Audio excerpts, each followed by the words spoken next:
Hello everyone, আসসালামু আলাইকুম। সবাইকে ওয়েলকাম করছি আমার চ্যানেলের আরও একটি নতুন রান্নার রেসিপি দেখার জন্য।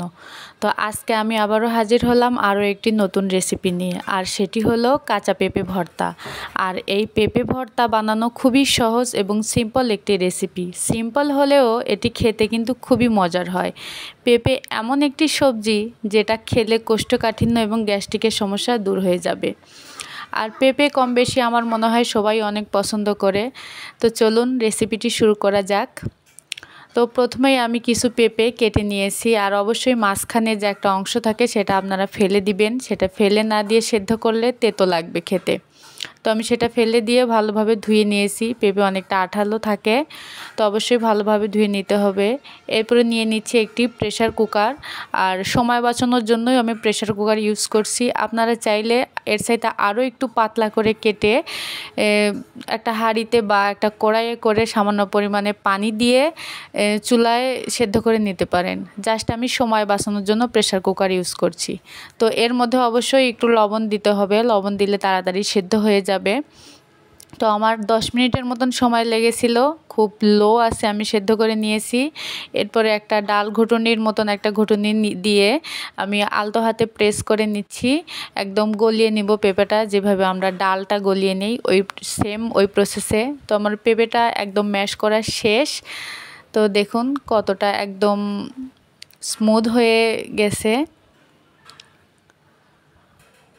তো দর্শক, আমার চ্যানেলে যারা নতুন আছেন প্লিজ আমার চ্যানেলটিকে সাবস্ক্রাইব করে দিবেন, আর আপনাদের মূল্যবান মতামত অবশ্যই কমেন্ট সেকশনে লিখে জানাবেন যদি কোনো কোশ্চেন থেকে থাকে। আর যারা সাবস্ক্রাইব করেছেন তাদেরকে অসংখ্য ধন্যবাদ।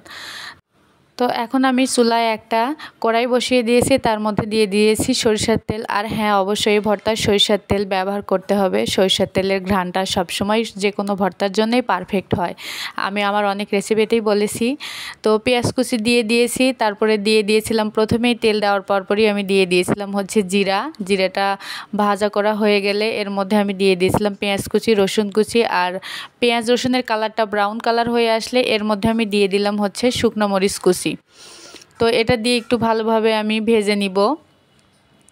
তো আমার ভাজা শেষ। এই পর্যায়ে আমি দিয়ে দিচ্ছি হচ্ছে সেদ্ধ করে রাখা পেঁপে দিয়ে একদম ভালোভাবে পানিটা শুকিয়ে নেব। তো আপনারা একবার হলেও বাসায় এইভাবে ভর্তা বানিয়ে খেয়ে দেখবেন কতটা মজার হয়। খুবই সহজ এবং সিম্পল একটি রান্না। সিম্পল হলেও খেতে কিন্তু খুবই অসাধারণ এবং মজার হয়। একবার যাকে বানিয়ে খাওয়াবেন সে আপনার কাছে বারবার রিকোয়েস্ট করবে এটা খাওয়ার জন্য। তো এই পর্যায়ে আমি একটু দিয়ে দিচ্ছি লবণ, অল্প করে, যেহেতু পেঁপে সেদ্ধ করার সময় আমি লবণ দিয়ে দিয়েছিলাম। তো পানিটা দেখুন একদম শুকিয়ে গেছে।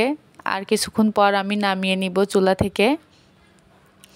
আর এর ফাঁকে অফ ক্যামেরায় আমি একটু সরিষার তেল দিয়ে দিয়েছিলাম, আপনারা নিশ্চয়ই বুঝতে পারছেন। তো ফ্লেভারের জন্য আমি দিয়ে দিচ্ছি 3টা কাঁচামরিচ, জাস্ট দেখতে সুন্দর লাগার জন্যই। তো আমার ভর্তাটা হয়ে গেছে, আমি চুলাটা অফ করে দিব এখন। আর এটা খুবই কম সময়ে তৈরি করে নেওয়া যায়। আপনারা একবার হলেও বাসায় ট্রাই করে দেখবেন কতটা মজার হয় এই ভর্তা।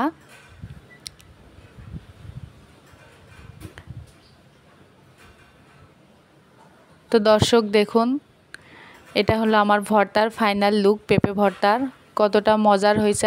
বন্ধুরা, আমি আজকের মতো এখানেই বিদায় নিচ্ছি। আপনারা সবাই ভালো থাকবেন। আল্লাহ হাফেজ।